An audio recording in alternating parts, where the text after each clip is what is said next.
దేవుని నామానికి స్తుతి కలుగుగాక. దేవాది దేవునికి కృతజ్ఞతలు. కూడి వచ్చిన అందరికీ నా హృదయపూర్వక వందనాలు తెలియజేస్తున్నాను. వందనాలు. మనం కొన్ని దినముల నుంచి ఇర్మియా గ్రంథాన్ని ధ్యానిస్తున్నాం. అందులో భాగంగా ఇర్మియా గ్రంథము సెషన్ 29 29th సెషన్లోకి మనం చేరుకున్నాం. ఇర్మియా గ్రంథము. సో ఇర్మియా గ్రంథంలో మనము కొన్ని భాగాలుగా దాన్ని విడగొట్టుకొని మనం ఇప్పుడు యూదాని గురించిన ప్రవచనాలను చూస్తున్నాం.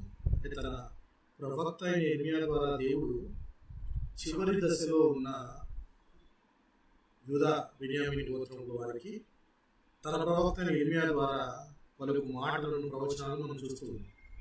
ఇప్పటి వరకు మనం 4 ప్రవచనాలను కంప్లీట్ చేస్తున్నాం. అందులో యూదా వారి వేషధారణను చూశాము, ఆరాధించడంలో. అలాగే మరొక వంటి దోషం చూశాము, నీళ్లు నిలవని తొట్లను వారు తొలగించుకున్నారని చూశాము. అలాగే తమ సొంత కొడుకులను అగ్నిగుండం గాడించారని చూశాము. సో ఇలా అనేకమైన వారి దోషములను బట్టి దేవుడు వారిని శిక్షించబోతున్నాడని చెప్పి తన ప్రవక్త ఇర్మియా ద్వారా మాట్లాడుతున్నాడు.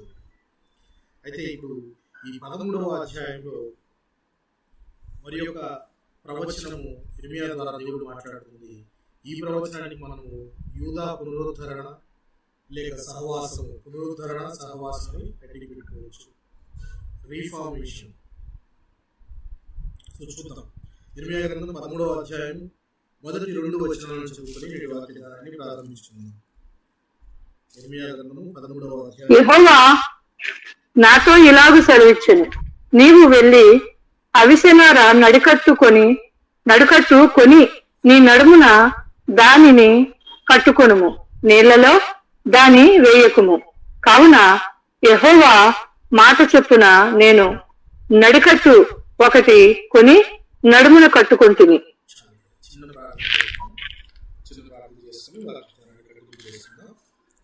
కృపా సత్య సంపన్నుడైన మా ప్రియ పరలోక తండ్రి, పరిశుద్ధుడా, నీ పవిత్రమైన పాదాలకు వందనాలు, వేలాది స్తుతులు, స్తోత్రములు తండ్రి. మరే ఉదయం నాయన మీ సన్నిధిలో గడిపే భాగ్యం ఇచ్చారు.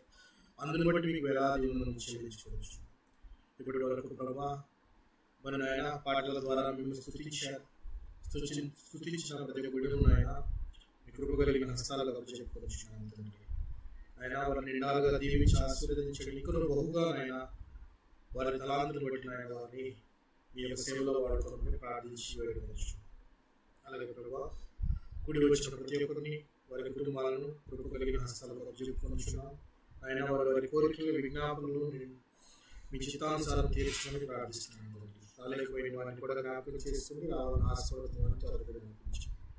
ఈ సాయంకాల సమయం ఆయన మీ సన్నిధిలో మాకు ఏ మాటలు అవసరం ఉన్నాయన అవి మేము మాట్లాడుకుని పోతుండగా మీరు మాతో మాట్లాడుకుని ప్రార్థించి వేడుకోవచ్చు. కేవలం నాయన ఒక నోటి గురుగా వాడుకోమని ప్రార్థించి వేడుకోవచ్చు. నాలో ఏ జ్ఞానం లేకపోయినప్పటికీ నాయన తండ్రి నన్ను నిలబెట్టుకుని ఆయన మీ యొక్క సజీవమైన మాటలను నోటిలో ఉంచి పలికించడం మీరు చేస్తున్న ఈ సహాయం బట్టి వందనాలు చెల్లించుకోవచ్చు. మీకు బహుగా అనేక మంది గుడి వచ్చటకు మీకు సహాయం ఈ మాటని తోడుగా ఉంచుకొని ఈ ప్రార్థన అంతా కూడా యేసుక్రీస్తు వారి అతి పరిశుద్ధమైన నామములో అడిగి వేడుకొంచున్నాము తండ్రి. ఆమేన్. ఆమేన్. ఆమేన్. ఆమేన్. మంచి ప్రియులారా, ఇర్మియా గ్రంథము 13వ అధ్యాయం మొదటి 2 వచనాలు మనం ఇందాక చదువుకున్నాం. ఇక్కడ దేవుడు తన ప్రవక్త అయిన ఇర్మియాకు ఏం చెప్తున్నాడు? ఇక్కడ దేవుడు కమాండ్ చేస్తున్నాడా? దేవుడు ఒక మాట చేయమని చెప్తున్నాడా? ఆజ్ఞాపిస్తున్నాడా? లేక బతిమాలుతున్నాడా? లేక క్వశ్చన్ చేస్తున్నాడా? ఏమని చెప్తున్నాడు ఇక్కడ దేవుడు ఇర్మియా గారికి? ఇర్మియా గారిని ఒక ఆజ్ఞాపిస్తున్నాడు. దేవుడు తన ప్రవక్తకు ఆజ్ఞాపిస్తున్నాడు, ఒక పని చేయమంటూ ఉన్నాడు.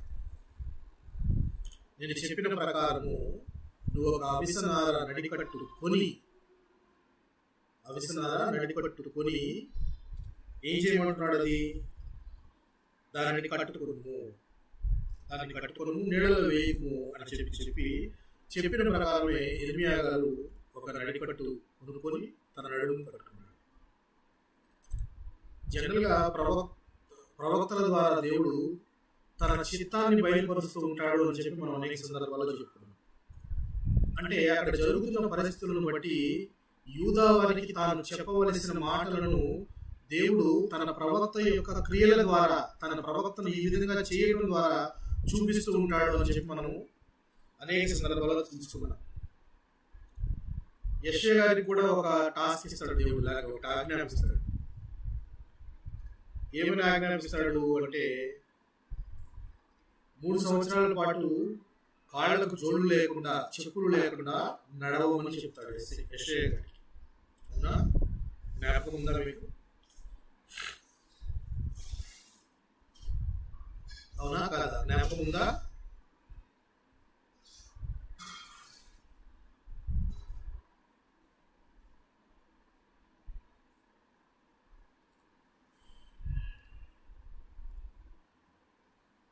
జ్ఞాపకం ఉందా మీకు లేదా?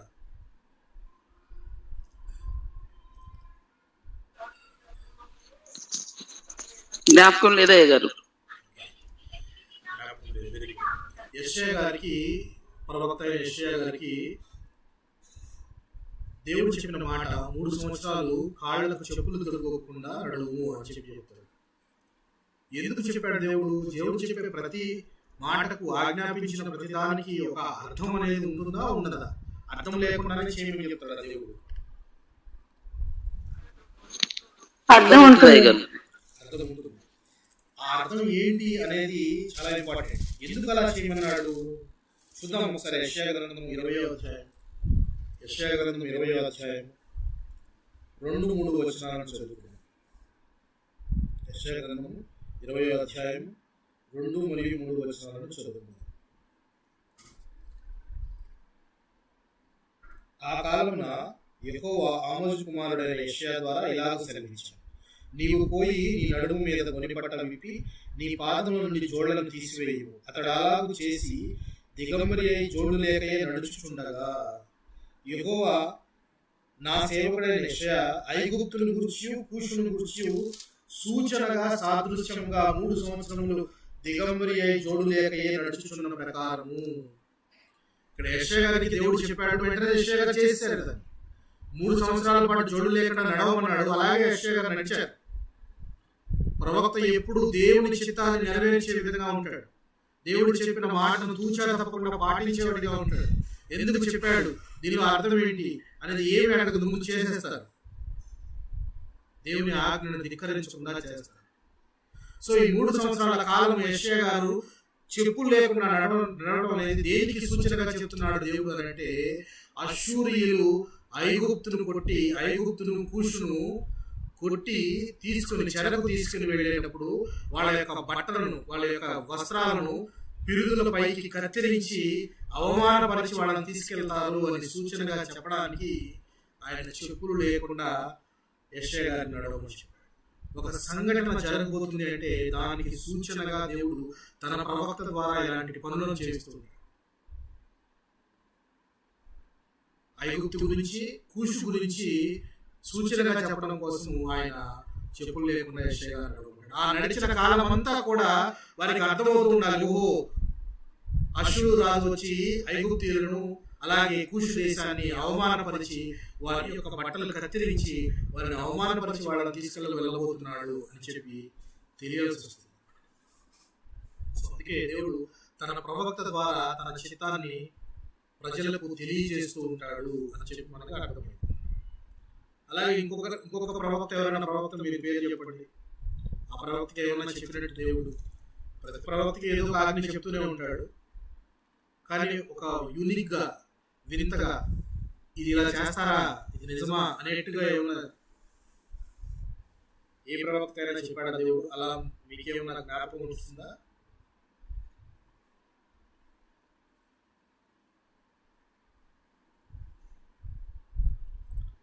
అలా మీకేమైనా జ్ఞాపకం వస్తుందా?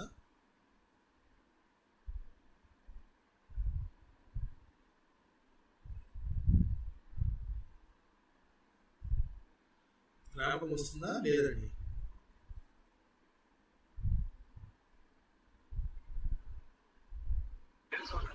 మానవ మలం తినమని ఒక ప్రవక్త చెప్పినట్టుగా గుర్తు. ఎవరా ప్రవక్త అనేది గుర్తులేదు. ఇంకా చెప్పారు ఇంకొకరు.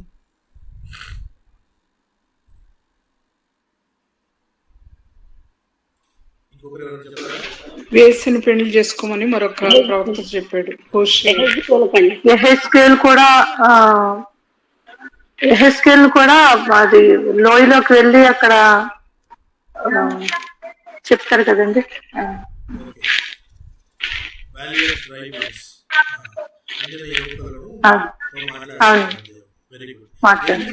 అడుగుతున్నారంటే ఈ ప్రశ్నలు మీరు జాగ్రత్తగా ఆలకించండి. మనం వింటూ ఉంటాం కానీ దాన్ని ఎందుకు జ్ఞాపకం పెట్టుకోలేకపోతున్నాం. అవి ఊరికనే వినడం కాదు మనకు కావాల్సింది, వాటిని జ్ఞాపకం ఉంచుకోవడం ద్వారా మనకు అవి ఆ సమయానికి జ్ఞాపకం వ్యక్తికి రావాలి. ఎందుకు ఇప్పుడు మనం తీసుకుంటున్నామంటే యెషయా గారికి చెప్పిన విధంగానే హోషేయ గారికి కూడా చెప్పాడు దేవుడు, వెళ్ళి నువ్వు వ్యభిచారం చేయుచున్న స్త్రీని పెళ్ళాడు అని చెప్పి ఏ ప్రవక్త చెప్పాడు దేవుడు? హోషేయ గారికి చెప్పాడు. అలాగే ఆయన చేశాడు. యూదా ప్రజలకు వీరికి చెప్పడం కోసము, వ్యభిచారం మీరు తప్పిపోయి నన్ను కాదని అన్య దేవతలను పూజిస్తూ వ్యభిచరిస్తూ ఉన్నారు అని చెప్పడానికి, వ్యభిచరించే స్త్రీ తన గుణము చొప్పున పెళ్ళాడినా కానీ భర్తను విడనాడి వెళ్ళిపోయి తన వెనకటి ప్రవర్తనను మానక తిరిగి అలాగే చేస్తూ ఉంది. అయినను కానీ ఎదురు డబ్బులు ఇచ్చి హోషేయ గారిని మరలా తెచ్చుకోమని చెప్తాడు. దేవుని యొక్క ఔదార్యం ఇక్కడ వేయబడుతుంది. మీరు ఎంతగా దారి తప్పిపోయినను మిమ్మల్ని తిరిగి నేను హత్తుకోవడానికి ప్రయత్నిస్తున్నాను, తిరిగి తెచ్చుకోవడానికి ప్రయత్నిస్తున్నాను, మీరు మాత్రం తిరగమని వీపులు చూపిస్తున్నారని చెప్పి దేవుడు చాలా బాధగా తన ప్రవక్తలతో చెప్తాడు. ఇందాక సిస్టర్ చెప్పినట్టు యెహెజ్కేలు గారికి చెప్పినది ఏంటంటే 360 దినములు కుడి వైపునే పడుకోనుండు. ఒక మనిషి పడుకున్నప్పుడు ఒకవైపే పడుకొని ఉండటం 369 రోజులు నిద్రపోయినంతసేపు సాధ్యమంటారా?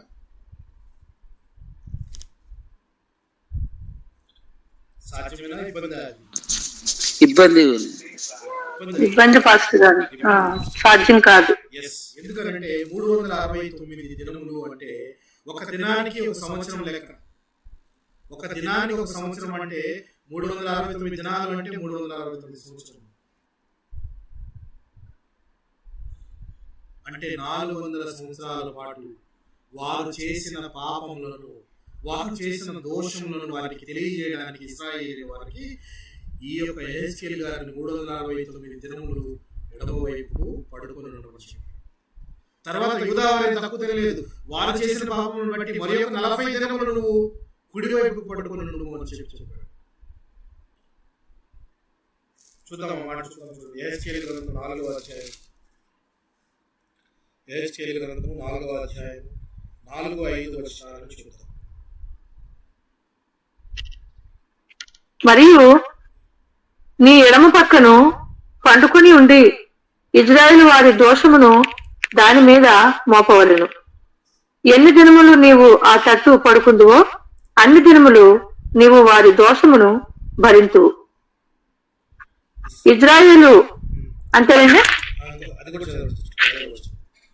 ఇజ్రాయేలు వారి దోషమును నీవు భరించినట్లుగా వారు దోషం చేసిన సంవత్సరముల లెక్క చొప్పున నీకు 390 దినములు నిర్ణయించి ఉన్నాను. 390 దినాలు.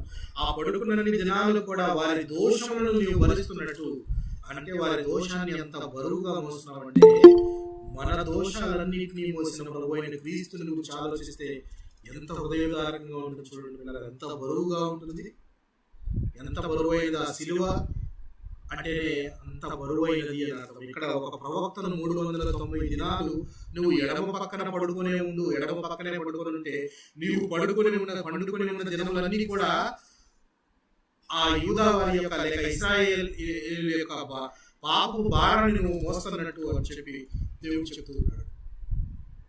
అంటే వారి పాప భారం వేయాలంటే 390 దినాలు ఆయన ఎడమ వైపునే పడుకొని ఉన్నారు. మరి యూదా వారి విషయంలో చూడండి, 6వ వచనం చదువుతున్నాడు. ఆ దినములు గడిచిన తర్వాత కుడి పక్కన పడుకొని 40 దినములు యూదా వారి దోషమును భరించవలెను. దోషాన్ని భరించాలంటే శిక్ష తప్పదు, శిక్షను అనుభవించక తప్పదు.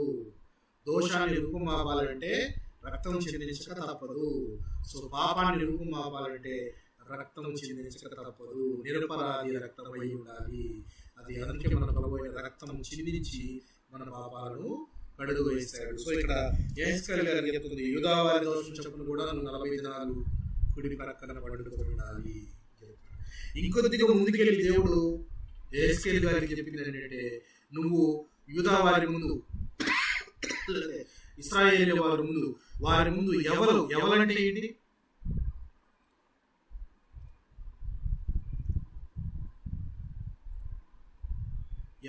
అప్పుడు గోధుమలాగానే ఉంటాయి అవి, కొంచెం ఇంకా తేలిగ్గా ఉంటాయి వాటికంటే.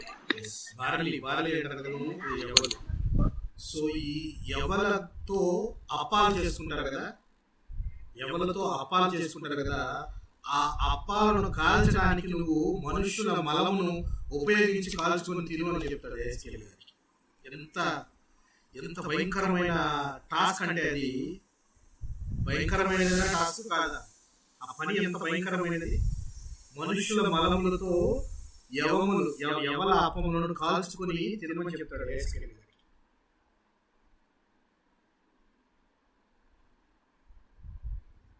అది ఎంత అపవిత్రమైన పనైనా కాదా?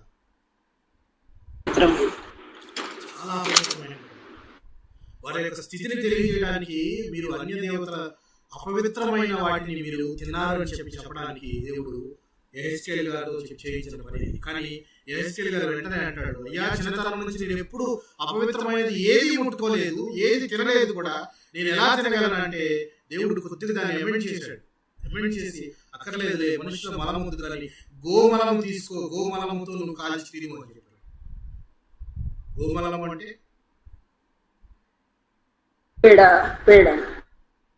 గోవు అంటే ఆవు మలంతో కాల్చి తిరిగి పర్వాలేదు అని చెప్తే కొద్దిగా ఎమెండ్ చేస్తే ఆయన ఆవేదన చేస్తాడు.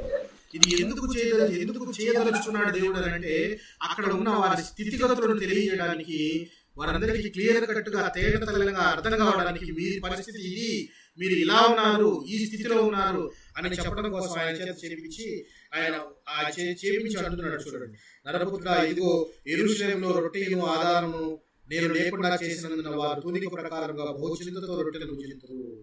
చూడండి, 12వ వచనం గమనిద్దాం. యేసుక్రీస్తు గ్రంథం 4వ అధ్యాయం 12వ వచనం. ఎవల అపములు చేసి వారు చూచుచుండగా దాన్ని మనుష్య మలముతో కాల్చి భుజింపవలెను. నేను వారిని తోలివేయి జనములలో ఇశ్రాయేలీయులు ఈ ప్రకారంగా అపవిత్రమైన ఆహారాన్ని భుజింతురని యెహోవా నాకు సెలవిచ్చెను. ఈ అపవిత్రమైన ఆహారాన్ని భుజిస్తారు, ఆల్రెడీ వారు చేశారు ఆ పనులు అని చెప్పడానికి యేసుక్రీస్తు గారికి దేవుడు చెప్తున్న మాట ఏంటంటే, ఎవల అపములను నీవు మనుషుల మలముతో కాల్చి తినమని చెప్తున్నాడు. అయ్యో, అతను తిన్నప్పుడల్లా కూడా అది చూసిన యూదా వారు కానీ ఇశ్రాయేలు వారు కానీ హృదయ విదారకమైన స్థితిలో, అయ్యో, మన నిమిత్తం మనం ఈ స్థితిలో ఉన్నామా, తన ప్రవక్త ద్వారా దేవుడు తన చిత్తాన్ని తెలియజేస్తున్నాడు అని చెప్పి మనకి తెలుస్తూ ఉంటుంది, మనకు కనబడుతూ ఉంటుంది. చిన్నప్పుడు ఫర్ ఎగ్జాంపుల్ 2 చిన్నపిల్లలు ఆడుకుంటూ ఉన్నారనుకోండి, ఆడుకుంటూ ఉంటే ఒక బాబు ఇంకొక బాబును కొట్టాడు, పొరపాటున అది తన కన్ను తగిలి కన్ను పోయింది. వీరిద్దరు ఎదుగుతున్నారు, ఎదుగుతున్న క్రమంలో ఎదుగుతున్నారు. వాళ్ళిద్దరూ కూడా యుక్త వయసుకు వచ్చారు. యుక్త వయసుకు వచ్చిన లేదా వృద్ధాప్యంలోకి వచ్చిన ఆ కన్ను పోగొట్టిన, ఆ కన్ను లేకపోవడం అనేది చూసినప్పుడల్లా ఏం గుర్తొస్తుంది చెప్పండి?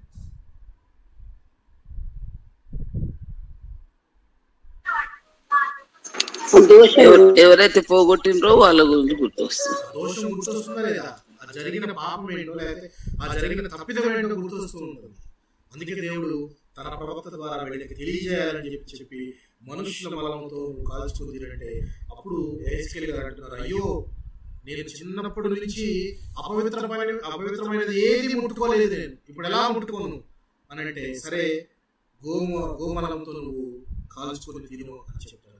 సో వాళ్ళ కళ్ళ ముందే కదా కాల్చుకుంటుంది. యెహెజ్కేలు గ్రంథం ఎక్కడ జరిగిందని చెప్పాను నేను, చెప్పండి మీకు అంతకు. యెహెజ్కేలు గ్రంథం ఎక్కడ జరుగుతున్న సందర్భాలు అది?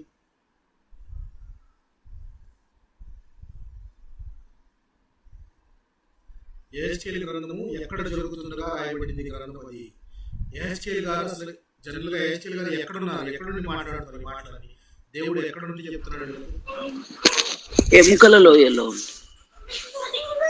చెరలో ఉన్నప్పుడు యెహెజ్కేలు గారు మీరు ఈయన పేరు వినగానే వెంటనే మీకు జ్ఞాపకం రావాల్సింది, వీరందరూ కూడా చెరలోనికి వెళ్ళిపోయిన తర్వాత చెరలో ఉన్న వారి మధ్య పరిచయం చేస్తున్నాడు యెహెజ్కేలు గారు. గుర్తుపెట్టుకోండి, అంటే శిక్షను ఆల్రెడీ అనుభవిస్తున్నారు. అప్పటికి కూడా దేవుడు వదిలిపెట్టలేదు, తన ప్రవక్తను పంపించి వాళ్ళను కూడా ఆ ప్రవక్త ద్వారా వాళ్ళను మంచి మార్గంలో నడిపించడానికి ట్రై చేస్తున్నాడు. అంటే వాళ్ళు చెరకు వెళ్ళక ముందు వరకు మనం చదువుకుంటున్న ఇర్మియా గారు చాలా తపన పడ్డాడు. ఇర్మియా గారి ముందు అనేక మంది ప్రవక్తలు తపన పడ్డారు, మీరు చెరకు వెళ్ళకూడదు అని. కానీ ఇర్మియా గారు వచ్చే సమయానికి ఇక పూర్తిగా చెడిపోయారు, మీరు వెళ్ళిపోతారని ఇర్మియా గారిని ప్రకటించారు. వెళ్ళిపోయిన తర్వాత యెహెజ్కేలు గారు వచ్చారు. యెహెజ్కేలు గారు చెరలో ఉన్న వారి మధ్యలో వాక్యం చెప్తూ ఉన్నాడు, మీరు ఇలా ఉన్నారు, ఇప్పటికైనా మారండి, ఇంత అనుభవిస్తున్నారు కాబట్టి దేవుడు తిరగండి అని చెప్తున్నాడు యెహెజ్కేలు గారు. సో ఇప్పుడు ఈయన చెప్పిన దాని ప్రకారం కనుక మనం చూస్తే దేవుడు ప్రతి వారికి ఒక ఆజ్ఞ ఇస్తుంటాడు. సో అలాగే మనం ఇందాక ఏం చూసాం, హోషేయ గారికి వ్యభిచారాన్ని పెళ్లి చేసుకోమన్నట్టు, యెషయా గారికి 3 సంవత్సరాలు చెప్పులు లేకుండా నడవమన్నట్లు, అలాగే ఇప్పుడు ఇర్మియా గారికి దేవుడు ఏం చెప్తున్నాడు అంటే, ఒక నడికట్టు కొని నీ నడుముకు కట్టుకో అని చెప్తున్నాడు. నడికట్టు అనేది దేనికి తెలియజేస్తుంది?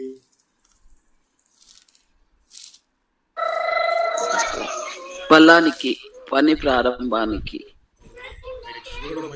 నడికట్టు అనేది దేన్ని తెలియజేస్తుంది అంటే, మనము ఏదైనా బైబిల్ ప్రకారంగా చూస్తే పాత నిబంధన గ్రంథంలో యాజకుడి యొక్క వస్త్రాలు, ప్రతిష్ఠిత వస్త్రాలు నడికట్టు అనేది ఒక భాగమా కాదా? నడికట్టు అనేది ఒక భాగం. చూద్దాం, నిర్గమకాండము 29వ అధ్యాయం 5వ వచనం. నిర్గమకాండము 29వ అధ్యాయం 5వ వచనాన్ని గమనిద్దాం.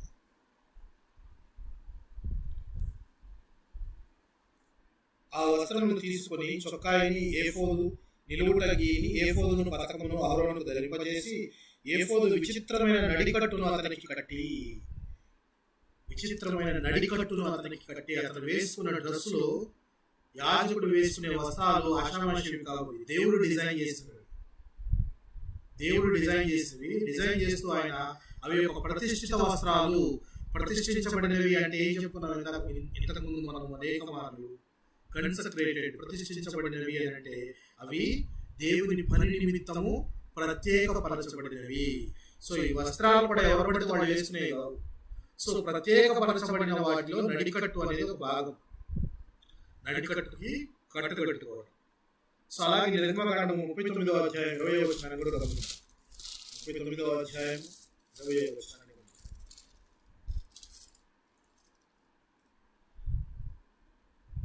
మరియు 2 బంగారు ఉంగరములను చేసి ఏఫోదు విచిత్రమైన నడికట్టునకు పైగా దాని 2వ కూర్పున్న దాని ఎదుట ప్రక్కన ఏఫోదు 2 భుజకటనములను దిగులను వాటిని వేసిరి. ఇక్కడ నడికట్టు కనబడుతుంది. సో నడికట్టు అనేది యాజకుని వస్త్రంలో ఒక నడుము భాగంలో కట్టుకునే ఒక కట్టు అని చెప్పి మనకి అర్థమవుతుంది. ఇది లేవియా కాండము ఇంకా క్లియర్ గా ఉంటుంది. లేవియా కాండము 8వ అధ్యాయం 7వ వచనం కూడా గమనిద్దాం. తరువాత అతడు అతనికి చొక్కాయిని తొడిగి, అతనికి దట్టిని కట్టి, నిలువుటంగిని, ఏఫోదును వేసి, ఏఫోదు యొక్క విచిత్రమైన నడికట్టును అతనికి కట్టి, దాని వలన అతనికి ఏఫోదును బిగించి, అతనికి పతకము చేసి, ఇక్కడ కూడా మనకి ఒక నిలువుటంగి వేసి, ఆ నిలువుటంగి ఏఫోదును వేసి, ఏఫోదు యొక్క విచిత్రమైన నడికట్టును అతనికి కట్టి. సో నడికట్టును కట్టుకునుట అనేది యాజకుని యొక్క పరిచర్యలో ఒక భాగంగా కనబడుతుంది. పరిచర్య చేస్తుంది. అయితే ఇర్మియా గారికి దేవుడు చెప్తున్న మాట ఏంటంటే, నువ్వు ఒక నడికట్టును కొనాలి, నడుము కట్టుకో అని చెప్తున్నాడు. నడుముకి కట్టుకో అని చెప్తున్నాడు. అయితే వెనకటి రోజుల్లో రాజుల కాలంలో కూడా వారు వేసుకున్న డ్రెస్ లో ఒక నడికట్టు ఉండేది. దాన్ని ఇప్పటి కాలంలో మనం ఏమంటాము, బెల్ట్ అంటాం. రాజుల కాలంలో కూడా అప్పటి కాలంలో నడుముకు ఒక బెల్ట్ ఉండేది. ఎవరికి? సైనికులు అనే వారికి, రాజులు కూడా ఉండేది. ఆ బెల్ట్ లో ఏమేమి పెట్టుకునేవారు చెప్పండి?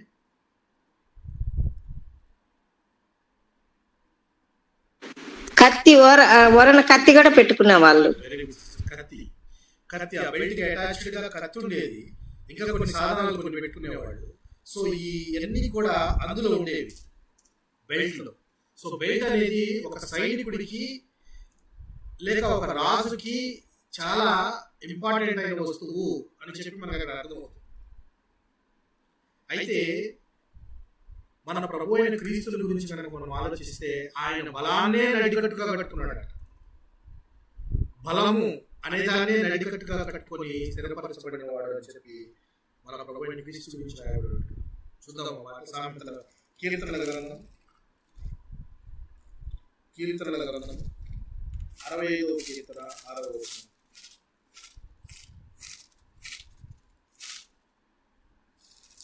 65వ కీర్తన 6వ వచనం. బలమును నడికట్టుగా కట్టుకునిన వాడై తన శక్తి చేత పర్వతములను స్థిరపరచువాడు ఆయనే. బలమునే నడికట్టుగా కట్టుకుని వాడై తన శక్తి చేత పర్వతములను స్థిరపరచువాడు ఆయనే.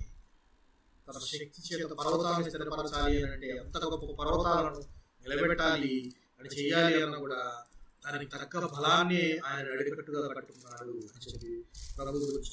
అయితే ఇదే 65వ అధ్యాయం 12వ వచనం కూడా చూద్దాం. 12వ వచనం. అడవి బీడులు సారము చిలకరించున్నవి, కొండలు ఆనందమును నడికట్టుగా ధరించుకుని ఉన్నవి. కొండలు ఆనందమును నడికట్టుగా ధరించుకుని. కొండలు జనరల్ గా మనం చూడటానికి కొండ చాలా అందంగా కనబడుతుంటుంది, ఎత్తుగా. అందులో పల్లాలు కనబడకపోయినా కానీ చెట్లతో చాలా చక్కగా డెకరేట్ చేసినట్టు కనబడుతుంది. ఆనందము అనే నడికట్టును కట్టుకుని ఈ యొక్క కొండలు. చూడండి, కొండలు ఆనందము నడికట్టుగా ధరించుకుని ఉన్నవి. ఎంత చక్కగా నేచర్ అనేది దేవుడు ఇచ్చినాడో చూడండి.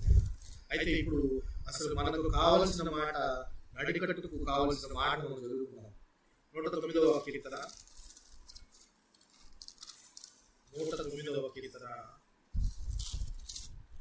19వ వచనం.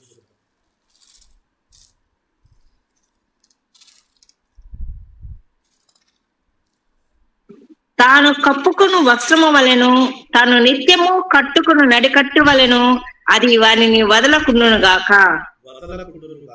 తాను కప్పుకును వస్త్రము వలెను, అలాగే తాను నిత్యము కట్టుకును నడికట్టు వలెను. నిత్యము కట్టుకోవాలి నడికట్టు అనేది ఇక్కడ మనకు అర్థమవుతుంది. నిత్యము కట్టుకునే నడికట్టు దూరము కాకుండా ఉండాలి. దూరము కాకుండా ఉండాలి అంటే, ఏ వ్యక్తి అయితే దాన్ని నడికట్టు కట్టుకుంటున్నాడో ఆ వ్యక్తికి ఆ నడికట్టు దూరము కాకుండా ఉండాలి అని చెప్తూ ఉన్నాడు. సో మనకి ఇక్కడ అర్థమైంది ఏంటంటే, నడికట్టు అనేది మనిషికి చాలా ఇంపార్టెంట్. అది కట్టుకున్న వ్యక్తికి దూరం కాకుండా ఉండాలి అనే పాయింట్ మనకు అర్థమవుతుంది. ఎందుకు అనేది కొద్దిగా డీటెయిల్ గా మనం ముందుకెళ్ళి మాట్లాడుకుందాం. ఇప్పుడు ఇర్మియా గారికి దేవుడు చెప్పిన మాట ఏంటి అని అంటే, నడికట్టు కొని కట్టుకో. ఇర్మియా గారు యాక్చువల్గా బేసికల్ గా ఏ గోత్రానికి చెందినవాడు?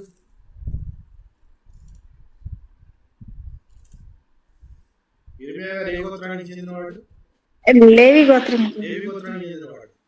యాజకుడు. అనాతోతు అనే పట్టణాన్ని చూసినవాడు. అనాతోతులు అంటే ఆ పట్టణమే బెన్యామీను గోత్రికుల వారి యొక్క పట్టణాల్లో ఉన్నది. ఆ యొక్క ప్లేస్, ఆ అనాతోతు అంటేనే అందులో ఉన్న వాళ్ళంతా యాజకులే. యాజకుల ప్రీస్ట్ సిటీ అంటారు దాన్ని, చెప్పుకున్నాం మనం ఇంతకు ముందు. సో యాజకుల వంశంలో నుంచి వచ్చాడు ఈయన. సో ఒక యాజకునిగా దేవుడు ఒక నడికట్టు కట్టుకోవాలని చెప్తున్నాడు. అభిసనారతో కట్టుకో అని చెప్తున్నాడు. ఆ విధంగానే ఇర్మియా గారు ఒకటి కొన్నాడు, కొని నడుము కట్టుకున్నాడు. కట్టుకున్న తర్వాత దేవుడు చెప్తున్న మాట ఏంటి చూడండి. దేవుడు చెప్తున్న మాట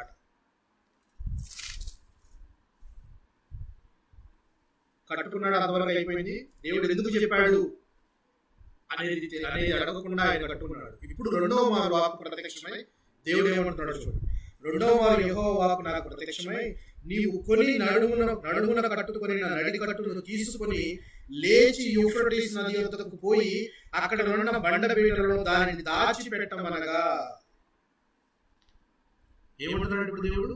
రెండోసారి ప్రత్యక్షమై యిర్మీయా గారికి, నువ్వు ఏదైతే కొన్నావు చూసావా, నడికట్టు కట్టుకోమని నీకు చెప్పాను, అది నువ్వు కొన్నావు, కొని కట్టుకున్నావు. నువ్వు కట్టుకున్న నడికట్టు నువ్వు తీసుకుని వెళ్ళి ఎక్కడికి తీసుకుని వెళ్ళమంటున్నాడు దేవుడు?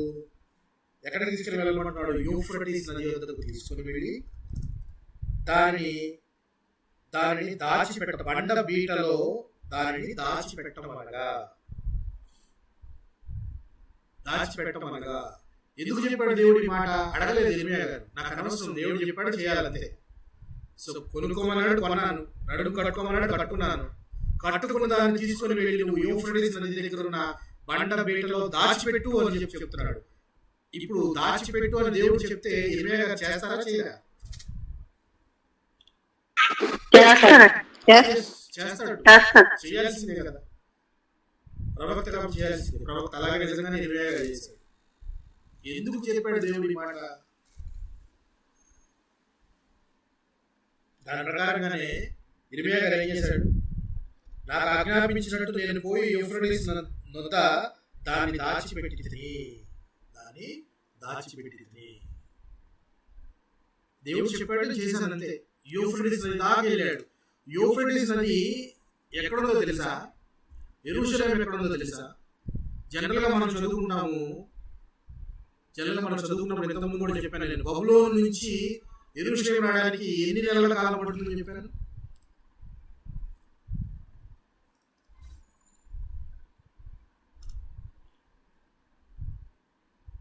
జ్ఞాపకం ఉందా మీకు ఎవరికైనా? 3 months. నెలలు, ఆల్మోస్ట్ 3 months పడుతుంది అని చెప్పాను. అంటే 3 నెలల కాలము ఈయన ప్రయాణం చేయాలి. ఎక్కడి నుంచి? యెరూషలేంలో ఉన్నాడు యిర్మీయా గారు. యెరూషలేం నుంచి ప్రయాణం చేసి 3 నెలల కాలం ప్రయాణం చేస్తూ వెళ్ళి ఆయన చేయాల్సిన పని ఏంటయ్యా అంటే, తను కొనుక్కున్న ఆ నడికట్టును తీసుకొని అక్కడ యూఫ్రటీస్ నది దగ్గర దాచిపెట్టి పెట్టాలి. పెట్టి వెనక్కి వచ్చాడు. 3 నెలలు పట్టింది. వెళ్ళడానికి 3 నెలలు, రావడానికి ఎన్ని నెలలు పడుతుంది? తగ్గుతుందా, పెరుగుతుందా? 3 నెలలు పడుతుంది. 3 నెలలు పడుతుంది. సేమ్. అంటే 6 నెలల కాలం పాటు ఇక్కడ యూదా వారికి ఈ ప్రవక్త కనపడలా. ఎవరు? యిర్మీయా గారు కనపడలేదు. ఏంటి యిర్మీయా గారు కనపడలేదు, ఏం చేసానికి వెళ్ళాడు అంటే చెప్తాడు కదా వీళ్ళకి. ఏంటి ఎక్కడికి వెళ్ళావు, 6 నెలలు కనపడలేదు నువ్వు అని అడిగితే చెప్తాడు కదా, దేవుడు ఇలా చెప్పాడు, నాకు ఈ విధంగా చేశాను నేను అంటే. ఎందుకు చేయమన్నాడా దేవుడు నిన్ను అట్లాగా? సరే, ఎందుకు చేయమన్నాడు అని అర్థం కావాలంటే తను యిర్మీయా గారిని అర్థం చేసుకోవాలి. అర్థం చేసుకున్న దాన్ని జనాలకి చెప్పాలి.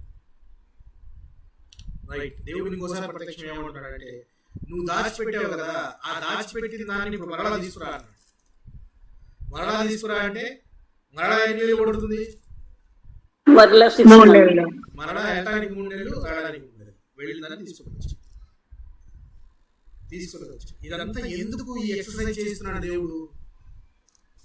ఎందుకు ఈ ఎక్సర్సైజ్ యిర్మీయా గారితో చేస్తున్నాడు దేవుడు అంటే, యూఫ్రటీస్ నది అనగానే మనకు అర్థమైపోవాలి. యూఫ్రటీస్ నది దగ్గర ఏముందో చూద్దాం ఒకసారి. మీ దగ్గర బైబిల్ ఉంటే ఒకసారి వెనక్కి రండి. బైబిల్ చివరికి వస్తే మనము ఫస్ట్ మ్యాప్, మొదటి పట్టణంలో అబ్రహాము ప్రయాణం చేసిన దేశములు అని రాయబడి ఉంటుంది. మీరు ఎవరైనా మైక్ ఓపెన్ చేసి అది తీస్తే నేను గైడ్ చేస్తాను. దాని ప్రకారం మీరు చెప్పండి ఎక్కడెక్కడ ఏమున్నాయో అనేది. ఎవరైనా తీసిన వారు ఒకళ్ళు మైక్ ఓపెన్ చేస్తే నేను కొన్ని ప్రదేశాలు చెప్తాను, ఆ ప్రదేశాలు మీకు కనపడినాయా లేదా అని చెప్పండి. తీసాము కదా. ఫస్ట్ మ్యాప్ లో మీకు అబ్రహాము ప్రయాణం చేసిన ప్రదేశములు అనే దాని పైకి వెళితే ఫరాతు అని కనబడుతుందా? బాబేలు, ఫరాతు అని కనబడుతుందా? కనిపిస్తుందండి, కనిపిస్తుంది. రైట్. కల్దియా దగ్గర ఉంది, కల్దియా, ఆరాము ఫస్ట్ పైన ఉంది, అరాము కనబడింది. బాబేలు, ఫరాత్.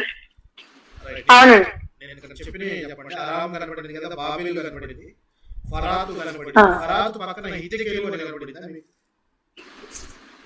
పైన ఉందండి. హితకేలుకి లెఫ్ట్ లో ఏముంది? లెఫ్ట్ దానికి ఆనుకునే ఉంటుంది చిన్న బాబేలు. బాబేలు బాబేలు అంటే ఏంటి? బాబేల్ అంటే బాబేలు కిందకి రండి. తారుమారు కదా ఊరు. కల్దియా కల్దియా అంటే ఏ దేశం? ఊరు, ఊరండి, ఊరు. కల్దియా కల్దియా అబ్రహాం ఎవరంటారని చెప్పారు? అబ్రహాం దేశం. అబ్రహాం. కరెక్టే. అబ్రహాం,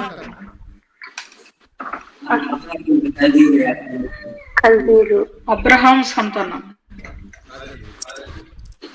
దానియేలు గారు తీసుకొని వెళ్ళి దానియేలు గారికి ఏ భాష కల్దీయుల భాష కల్దులే భాష. అది మనకు కావాల్సిన పాయింట్. ఇది అబ్రహాం ఊరే కాదంటలేదు నేను, కానీ ఇక్కడ కల్దియా అంటే ఎవరు అని చెప్పాను మీకు. కల్దీయులు అంటే బబులోనీయులు అన్నారు. సో ఇప్పుడు కల్దియా పక్కకుండానే వెళ్ళే నదే యూఫ్రటీస్, ఎడమ వైపు. కుడి వైపున హిత్తీయులు అనేది టైగ్రిస్ అని. రెండు నదుల మధ్య ఉండే ప్రాంతము ఈ బబులోను. ఇప్పుడు ఈ బబులోను ప్రాంతం అంతా కూడా ఇరాక్ ప్రాంతము, ఇరాక్. సో ఇక్కడ బాబేలు అనే దగ్గర మనకు పారే నది యూఫ్రటీస్ నది. అంటే ఆల్మోస్ట్ ఇర్మియా గారిని యెరూషలేము నుంచి ఎక్కడికి రమ్మన్నాడు? కల్దియా దేశానికి రమ్మన్నాడు. అంటే కల్దీయులు ఉండే బబులోను సామ్రాజ్యం దగ్గరికి రమ్మన్నాడు. బబులోను సామ్రాజ్యం దగ్గరకు వచ్చి అక్కడ ఉన్న యూఫ్రటీస్ నది బండలో దాచిపెట్టమన్నాడు. అంటే ఇక్కడ దీన్ని బట్టి మనకు అర్థమేమవుతుంది? ఏమర్థమవుతుంది అంటే ఏమర్థమవుతుంది అంటే బబులోనీయులు వచ్చి దాడి చేసి యూదా వారిని తీసుకొని వెళ్ళి ఎక్కడ పెడతారు? చెరలో బబులోనులో పెడతారు. ఇక్కడ నడికట్టు అంటే అక్కడ నడికట్టు ఆయన తీసుకొని వచ్చి ఇక్కడ దాచిపెట్టాడు అంటే అర్థం ఏంటి అంటే నాశనం చేయాలి, నెలలో పడేయాల, పూర్తిగా చించేయాల, దాన్ని ఒక బండలో దాచిపెట్టాడు.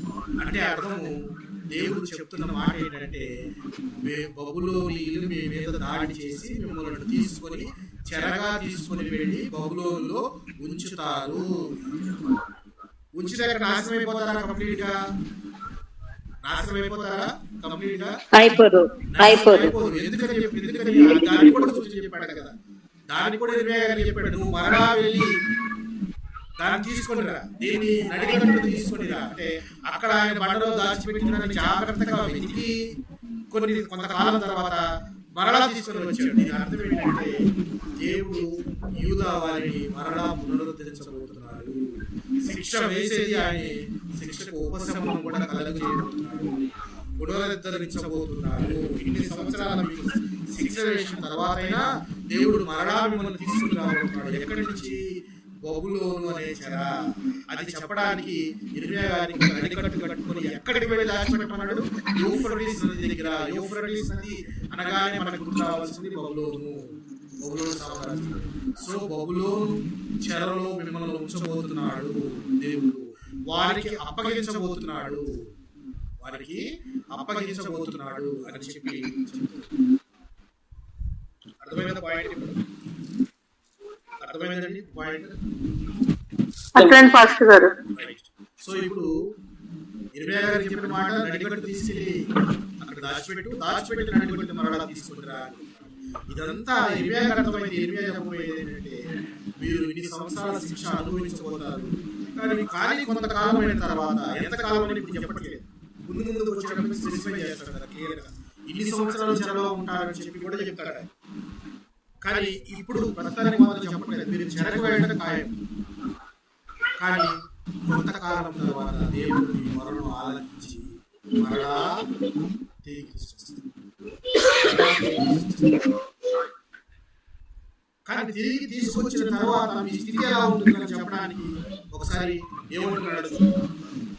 ఇదే 11వ అధ్యాయం, ఇర్మీయా గ్రంథం 11వ అధ్యాయం 5-6 వచనాలు, 7-8 వచనాలు. నేను యూఫ్రటీసు నద్దకు పోయి త్రవ్వి ఆ నడికట్టును దాచి పెట్టిన చోట నుండి దాన్ని తీసుకొంటిని. నేను దాన్ని చూడగా ఆ నడికట్టు చెడిపోయి ఉండెను, అది దేనికిని పనికి రానిదాయెను. కాగా యెహోవా వాక్కు నాకు ప్రత్యక్షమై ఇలాగ సెలవిచ్చెను. యెహోవా సో ఇక్కడ చూసారా, గమనించారా? బబులోను చెరకు వెళ్ళి వచ్చిన తర్వాత జనాలు ఎలా ఉంటారట? జనాలు ఎలా ఉంటారు? ఇక్కడ నడికట్టు ఎలా ఉంది? చెడిపోయి ఉంటారు. పాడైపోయింది పూర్తిగా, దేనికి పనికిరాని విధంగా ఉంది. They are good for nothing, దేనికి పనికిరాని వారిగా అయిపోతారు. ఎందుకంటే ఈ మాట చెప్పడము యూదా వారి హృదయ గర్వాన్ని అణచడానికి దేవుడు చెప్పిన మాటలు. మీ హృదయ గర్వం ఉంది చూసారా, ఆ గర్వాన్ని దేవుడు ఏమి చేయలే అని చెప్పి మీరు అనుకుంటున్నారు కదా. మీ గర్వాన్ని అణచడానికి దేవుడు ఇర్మీయా గారి ద్వారా చేసిన పని ఏంటయ్యా అంటే, నడికట్టును తీసుకెళ్లి దాచిపెట్టిన దానిని త్రవ్వి తీసుకొని వచ్చిన తర్వాత అది అసలు మరలా పనికొస్తుందా? నానిపోయి ఉంటుంది. గట్టిగా దాన్ని మరలా కట్టడానికి ప్రయత్నించినా నిలుస్తుందా?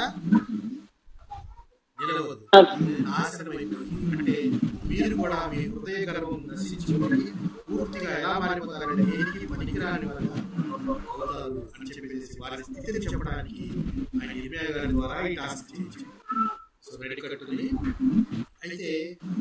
నడికట్టుని దాచిపెట్టడం, తిరిగి తీసుకురావడం అనేది చెప్పారు. అయితే ఇక్కడ మనం ఆలోచించాల్సింది ఏంటంటే, అసలు దేవుడు నడికట్టు అని దేని అనుకుంటున్నాడు? నడికట్టు అని దేని అనుకుంటున్నాడు తెలుసా? ఇదే మనకు కావాల్సిన ఇంపార్టెంట్. దేవుడు నడికట్టు అని తన ప్రజలను అంటే ఇశ్రాయేలీయులైనా కానీ యూదా వారైనా కానీ ఒక నడికట్టుగా దేవునికి చుట్టూ, దేవునికి ఆనుకొని సహవాసం చేసేవారుగా ఉండాలి అని ఆశపడుతున్నాడు దేవుడు.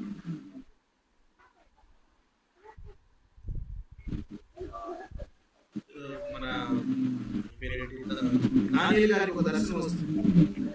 ఆ దర్శనంలో ఒక వ్యక్తి నడికట్టు బంగారంతో కట్టుకున్న వ్యక్తి కనపడతాడు. జ్ఞాపకం ఉందా మీకు? దానియేలు గ్రంథం విన్నారు. సో నడికట్టు బంగారంతో కట్టుకున్న వారు ఉన్న ఒక వ్యక్తి కనపడతాడు.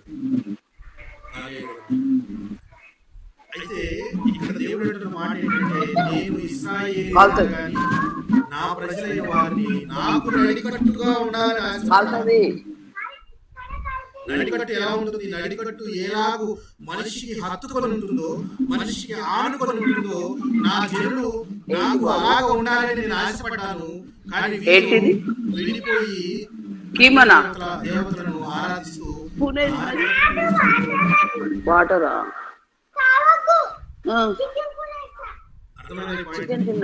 దేవుడు ఎలా ఉండాలనుకుంటున్నాడు? మనల్ని కూడా తనని హత్తుకొని ఉండాలని ఆశపడుతున్నాడు. అందుకే అపోస్తలుడైన పౌలు గారు ఎఫెసీయులకు రాస్తూ సర్వాంగ కవచాన్ని ధరించుకోండి అని చెప్పిన దానిలో సర్వాంగ కవచంలో మొట్టమొదటిది ఏంటి? నడికట్టు సత్యమనే దట్టి. మన శరీరానికి సర్వాంగ కవచం ఎందుకు ధరించుకోవాలి అంటే, ఆ రోజుల్లో మన పౌలు గారు ఉన్న దినాల్లో రోమా సైనికుల యొక్క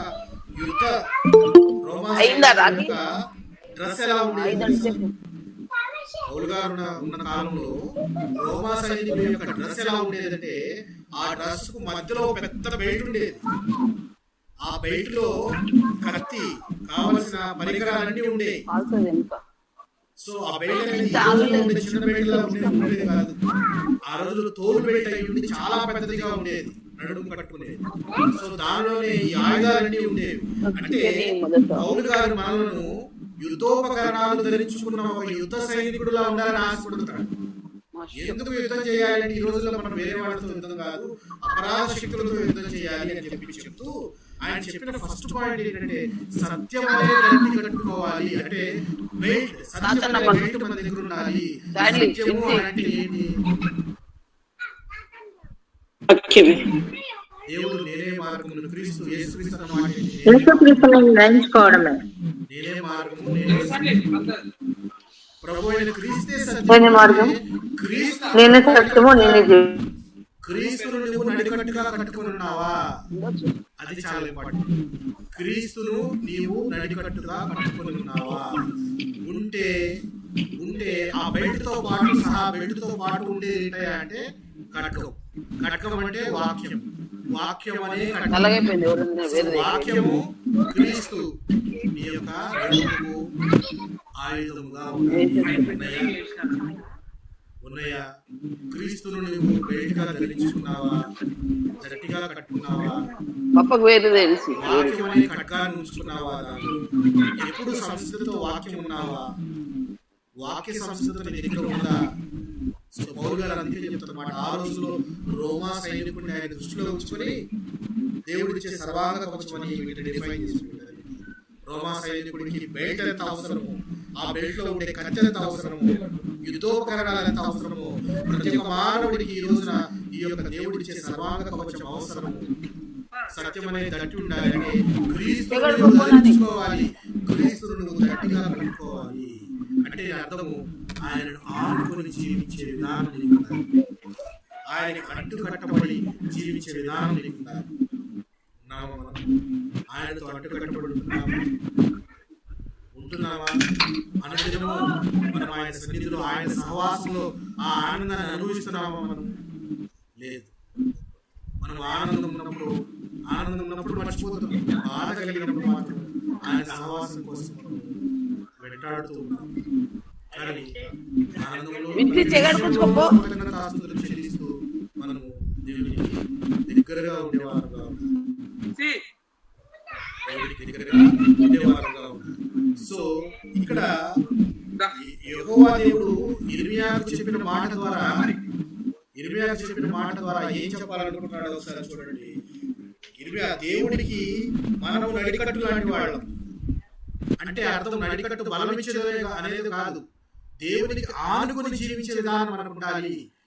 అందుకే దేవుడు తన ఎన్నుకున్న జనము తన దగ్గర ఉండాలి అనుకున్నాడు. తన నడుముకు చుట్టూ ఆనుకొని ఉండాలి. ఒక వ్యక్తి నడుముకు నడికట్టు ఎలాగ ఆనుకొని ఉంటుందో అలాగ దేవునికి ఆనుకొని జీవించే విధంగా ఇశ్రాయేలీయులు ఉండాలి అని చెప్పి దేవుడు కోరుకున్నాడు. కానీ వారి యొక్క అపరాధముల చేత వారు దూరంగా వెళ్ళిపోతున్నారు. ఈ రోజున ఆ నడికట్టును విప్పేసి ఎక్కడ పెట్టబడుతున్నాడు? ఇర్మియా గారిని తీసుకుని వెళ్ళి ఎక్కడ పెట్టబడుతున్నాడు? యూఫ్రటీస్ నది దగ్గర పెట్టబడుతున్నాడు. యూఫ్రటీస్ నది అనగానే బబులోను చెరకు తన ప్రజలు అనుకున్న వారిని పంపిస్తున్నాడు. చూడండి, దేవుడు మన విషయంలో ఆయన చిత్తం చాలా గొప్పది, ఆయన సంకల్పం చాలా గొప్పది. మనలో ఆయన ఎంత దగ్గరగా ఉండాలని కోరుకుంటున్నాడో మనం ఆయనకి అంత దూరంగా పరిగెత్తాలని ప్రయత్నిస్తూనే ఉంటాం.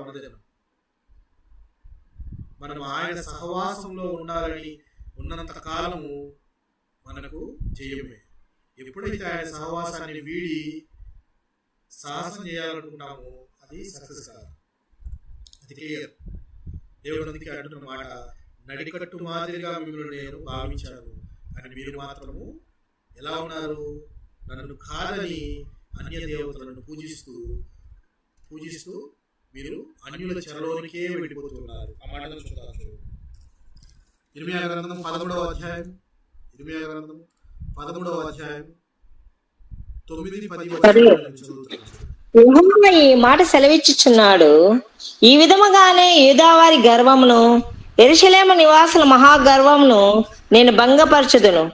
అన్యజనులను పూజించుచు వాటికి నమస్కారము చేయదమని వాటిని అనుసరించుచు నా మాటలు విననొల్లక తమ హృదయ కాఠిన్యము చొప్పున నడుచుకును ఈ ప్రజలు దేనికి పనికి రాని ఈ నడికట్టి వలె అగుదురు.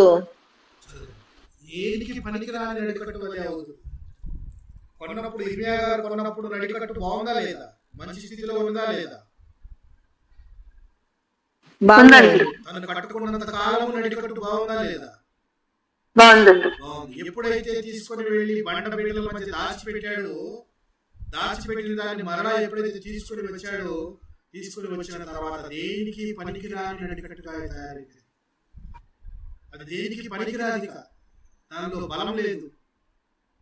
సో యూదా వారి యొక్క హృదయ గర్వం చేత ఇలా ఉన్నారు. వారి హృదయ గర్వాన్ని అణచడానికి నేను ఈ విధంగా చేస్తున్నాను. వారు మరలా తిరిగి వచ్చిన తర్వాత ఈ విధమైన స్థితిలో ఉంటారు. దేనికి పనికిరాని స్థితిలో ఉంటారు. దేనికి పనికిరానివాడా, పనికి మానవాడా అని చెప్పి ఎవరైనా తిరిగితే జనరల్ గా బాధేస్తుందా లేదా? ఎవరికైనా బాధేస్తుంది. పనికి మానవాడా, పనికిరానివాడా అంటే అర్థం అంటే నేను దేనికి పనికిరానా, ఏ చిన్న పనికి పనికిరానా అన్న ఒక సందేహం వస్తుంది.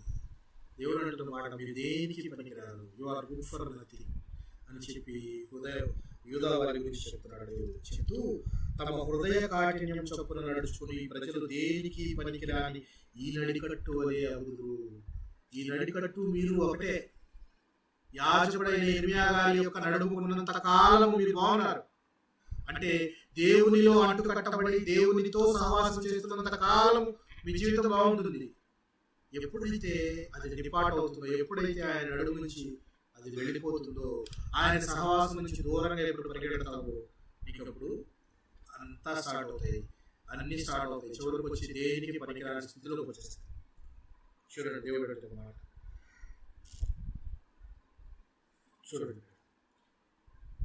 మహాగర్వం అయితే ఈ నడికట్టు వలె అగుదు. నాకు కీర్తి స్తోత్ర మహిమలు కలుగుటకై వారు నాకు జనముగా ఉండినట్లు నేను ఇశ్రాయేలు వంశస్థులందరినీ, యూదా వంశస్థులందరినీ నడికట్టు నరునికి నడుముకు అంటుకున్న రీతిగా, జాగ్రత్తగా గమనించండి.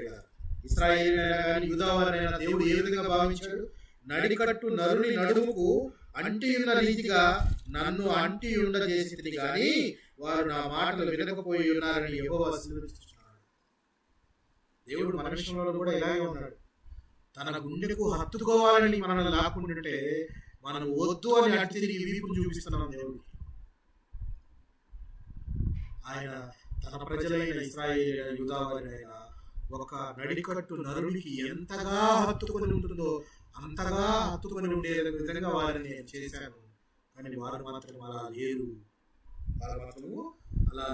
అని చెప్పి చెప్తున్నాడు. చూడండి, రీతిగా నడికట్టు నరుని నడుముకు అంటి ఉన్న రీతిగా నన్ను అంటే చేసేది కానీ వారు నా మాటలు వినకపోయి ఉన్నారని యెహోవా సెలవిస్తున్నాడు. కాబట్టి నీవు వారితో చెప్పవలసిన మాట ఏదనగా, ఇశ్రాయేలు దేవుడైన యెహోవా ఇలాగ సెలవిస్తున్నాడు.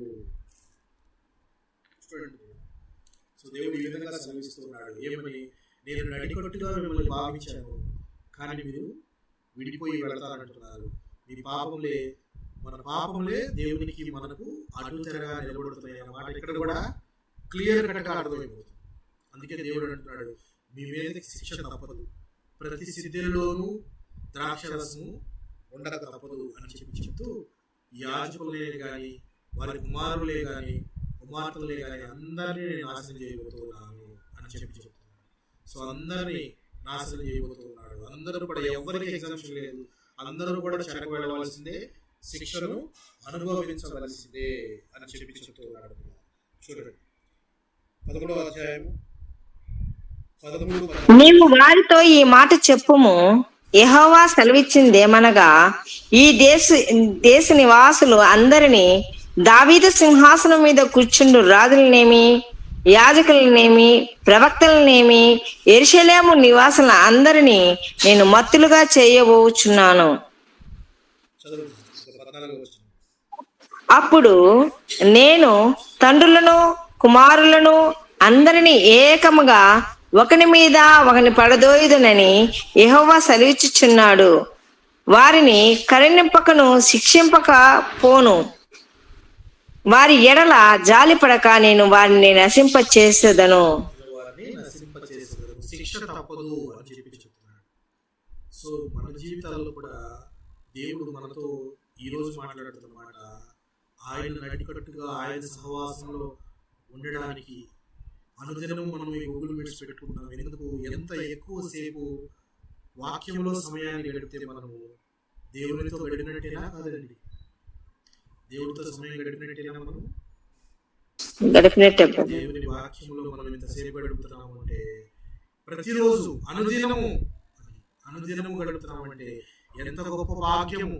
వేరొకరికి దొరకని భాగ్యం మనకు దొరుకుతుందంటే ఎంత ఆనందించాలి, మనం ఎంత ఆనందపడాలి. సంఘానికి కూడా మీరు ప్రతిరోజు వెళ్ళకపోవచ్చు, ఆదివారం ఒకరోజే ఆరాధనకి వెళ్తారేమో సంఘానికి, కానీ ప్రతిరోజు సంఘాన్ని దర్శించి ప్రతిరోజు మీరు ఇక్కడ దేవుని వాక్యాలు వింటూ దేవుని స్తుతిస్తూ పాటల ద్వారా ఆరాధిస్తూ అలాగే దేవుని మాటలను సజీవ వాక్కులను మనం విని మనం ఎంతో కొంత నేర్చుకుని జ్ఞానాన్ని పొందుకుంటున్నామా లేదా? ప్రతిదినం అనుదినం లేదు, కేవలం అనుకుంటున్నామంటారా? జ్ఞానాన్ని నేర్చుకోవాలి. అది దేవుడి సంకల్పం మన పట్ల. దేవుడి సంకల్పం మీరు తెలుసుకోండి అని చెప్పి ఆయన మనకి ఇచ్చి వెళ్ళాడు. పరిశుద్ధ గ్రంథం ఒరకలు ఇచ్చి వెళ్ళలేదు, తెలుసుకోండి. మీ ముందు యూదావారు ఇశ్రాయేలు నా జనము అనుకున్న వారికి నేను శిక్ష వేయక వెనకాడలేదు. ఆయన నీతిమంతుడు, అన్యాయస్తుడు కాడు, న్యాయమును బట్టే తీర్పు తీరుస్తాడని చెప్పి క్లియర్ కట్ గా అర్థమైపోతుంది. తన జనము అనుకున్న వారికి శిక్ష వేయడానికి ఆలోచించలేదు, ఆయన శిక్షిస్తానని చెప్పి చెప్తున్నాడు. పెద్దవాళ్ళైనా ముసలాళ్ళైనా రాజులైనా యాజకులైనా ఎవ్వరు గొప్పవారు ఏం లేదు, ఎవ్వరైనా నేను శిక్షిస్తానని చెప్పి దేవుడు చెప్తున్నాడు. సో దీన్ని బట్టి మనం నేర్చుకోవాల్సింది ఏంటంటే ఆయన మనలను కూడా యూదా వారితో పాటు యూదులతో పాటు మనకు కూడా రక్షణ అనే వాక్యంలో పాలిభాగస్తులను మనను చేశాడు. కాబట్టి అపరాధము చేత మనం చచ్చిన స్థితిలో ఉండగా క్రీస్తుతో కూడా మనల్ని బ్రతికించాడు. కాబట్టి దేవుడు మనకు రక్షణ ఆనందించాడు. కాబట్టి ఇకనైనా మనము నడికట్టు వలె అంటుకుందామా, లేక విడిపోయి లేక విడిగా వచ్చి మనము కరసాం చేస్తామా? ఏది మనకు ఉపయోగము? ఏది అంటుకొని ఉండడం, నడికట్టుగా ఉండడం. నడికట్టుగా ఉండాలని మనం ఆశపడాలి. నడికట్టుగా ఉండాలని ఆశపడాలంటే దేవుని సహవాసంలో మన సమయాన్ని గడపాలి. అంటే ఈ మీటికి వస్తేనే సమయాన్ని గడిపినట్ట అని మీరు కూడా అడగచ్చు. చాలా మంది ఆరాధిస్తూ చాలా సంఘాలలో చెప్పేది ఇక్కడ రక్షణ పొందితేనే మీకు పరలోకం వస్తుందండి, లేకపోతే ఇక్కడ మీరు రక్షించబడితేనే పరలోకం వస్తుంది, లేకపోతే మీరు వెళ్ళాలని చెప్పే సంఘాలు. నేను అలా చెప్పట్లేదు. మీకు ఎక్కడ అవకాశం దొరికినా అక్కడ దేవుని సహవాసంలో గడపడానికి ప్రయత్నించండి. ఎక్కడా మీకు సమయం దొరకలేదు, మీ యొక్క ఉద్యోగరీత్యా మీకు టైం దొరకలేదు, కానీ ఉద్యోగానికి వెళ్ళే మీరు బైబిల్ని మోసుకొని వెళ్తున్నారా? పని చేయడానికి వెళ్తున్న మీరు బైబిల్ని మోసుకొని వెళ్తున్నారా? వెళ్తున్నాం బ్రదర్, వెంట తీసుకొని వెళ్తున్నారా లేదా? వెళ్తున్నాం బ్రదర్. మిగిలిన వారు మీరు ఇంట్లో ఉన్నారు, హౌస్ వైఫ్స్ అనుకుని ఇంట్లో ఉన్నారు, ఇంటి పనుల్లో అయినా రోజు మొత్తంలో ఏదో కొంత సమయం అయినా దేవుని గ్రంథంలో దేవుని సహవాసంలో గడుపుతున్నారా లేదా? అవునండి, మీరు ఎక్కువ సమయం గడపాలని ఆశపడుతున్నారా, చాలా తక్కువ సమయం గడపాలని ఆశపడుతున్నారా? ఎక్కువ సమయం దేవునికి ఇవ్వాలని ఆశపడుతుంది. ఎంత ఎక్కువ ఇస్తే అంత ఆశీర్వాదం అని అందరికీ తెలుసా లేదా? నేను చెప్పాల్సిన పని కాదు కదా. మీరు ఎంత ఎక్కువ దేవునితో గడిపితే అంత దేవునికి మీకు సాన్నిహిత్యం పెరుగుతుంది. అంత సాన్నిహిత్యం పెరిగి మీ తలంపులు మారుతాయి, మీ ఆలోచనలు మారుతాయి, మీ యొక్క జ్ఞానం పెరుగుతుంది. రేపు పొద్దున కూర్చోబెట్టి సురేష్ గారు మాస్టర్ గారు మీ పక్కన కూర్చోండి, మేము చెప్తాం వాక్యం, మీరు వినండి, నేను నేర్చుకున్నాను, నాకు తెలిసి నాకు దేవుడు ఇచ్చిన జ్ఞానం ఇది, నేను చెప్తాను, ముందుకు రావాలి, ముందుకు పరిగెత్తుకొని రావాలి. ఎందుకంటే అది ఎదగాలి. మనం పిల్లవాడుగానే ఉంటే జీవితంలో పైకి వస్తాడా? 20 సంవత్సరాల తర్వాత కూడా ఒక వ్యక్తి పిల్లవాడిలాగే బిహేవ్ చేస్తున్నాడు అనుకోండి, ఏమంటారు అతన్ని?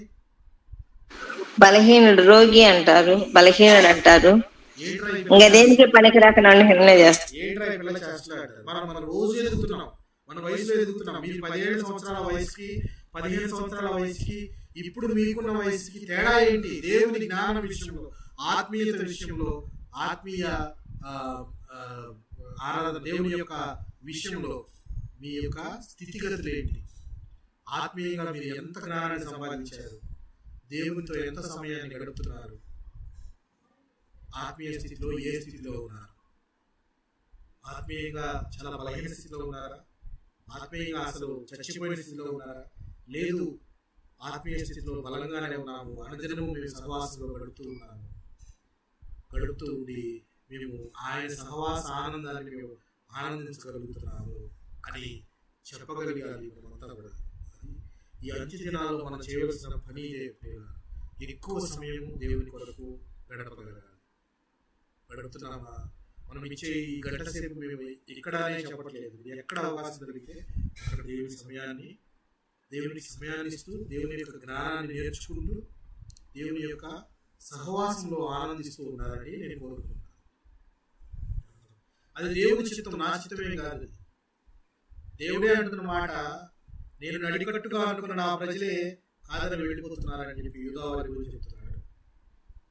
మరి మన పౌలు గారు రాసిన దాని ప్రకారం ఎలాగ ఒలీవ చెట్టు గురించి చెప్పాను. ఒలీవ చెట్టు చెప్పినప్పుడు అడవి ఒలీవ చెట్టు, సారవంతమైన ఒలీవ చెట్టు అని రెండు చెప్పాను. దేనికి సాదృశ్యమైన రెండు?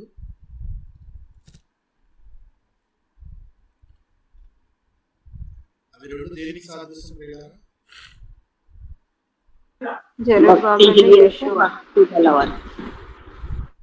సారవంతమైన చెట్టు ఇశ్రాయేలీయులకు సాదృశ్యంగా ఉంది. అడవి ఒలీవ చెట్టు అన్యులైన మనకు సాదృశ్యంగా ఉంది. మనలను తీసుకొని వెళ్ళి సారవంతమైన ఒలీవ చెట్టుతో అంటుకట్టాడు. సో సారవంతమైన ఒలీవ చెట్టులో ఆ చెట్టు యొక్క వేరులో ఉండే బలము, విశ్వాసం ద్వారా మనము పెరిగి ఫలాన్నిచ్చి వృద్ధి పొందుతున్నాం. అంటే అర్థము, దేవుడు ఇశ్రాయేలుకి ఇచ్చిన రక్షణలో ఒక భాగాన్ని అన్యులకు కూడా ఇచ్చాడు. సో రక్షణ అనే దానిలో మనము పాలి భాగస్థులమయ్యి రక్షణలోకి రావటమే కాదు, మంచి ఫలాలను ఫలించాలి. మారు మనస్సు తగిన ఫలాలను ఫలించండి అని చెప్పి ఎందుకు బాప్తిస్మం ఇచ్చి యోహాను చెప్పాడంటే, మారు మనస్సు అని చెప్తేనే కాదు, తగిన ఫలాలను మీరు ఫలిస్తేనే కానీ ఆ చెట్టుకు ఒక అర్థం. అలాగని దేవుడు ఇశ్రాయేలును కాదని మనకి ఇచ్చాడని కాదు, అలా మనం అతిశయపడకూడదని కూడా పౌలు గారు చెప్తూ ఉన్నారు. సో దేవుడు చాలా తనకు దగ్గరగా ఉండాలి అని అనుకుంటూ ఉన్నాడు. మనము దేవునికి దగ్గరగా సహవాసంగా ఉండాలనుకోవాలా? నడికట్టుగా ఉండాలని అనుకుంటామా? లేక వద్దు, ఆనాటి యూదా వారి వలె, ఇశ్రాయేలు వలె దేనికి పనికిరాని వారంగా, పనికిరాని నడికట్టు వలె ఉన్నామా? ఈరోజు మనం ఆలోచన చేసుకుని దానిని బట్టి ఏదైనా మనం మార్చగలమా లేదా? ఇలా జరుగుతుంది పరిస్థితి, ఇలా నడుస్తుంది, దాన్ని మనం మార్చగలిగే స్థితి మన చేతిలో ఉందా లేదా? మనం మార్చగలమా? దేవుడికి ఇచ్చే సమయాన్ని మనం ఇంకొద్దిగా పెంచగలమా? ప్రార్థన చేసే సమయాన్ని కొద్దిగా పెంచగలమా?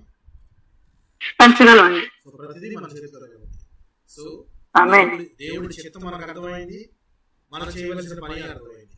దేవుడి సంకల్పం మనకి ఏదైపోయింది, మనం చేయవలసిన పని మనకి ఏదైపోయింది. సో ఎందుకు లేట్? ఎందుకు? దేవుని యొక్క సహవాసంలో ఆయనలో అంటు కట్టబడి ఆయన నడికట్టు వలె మనము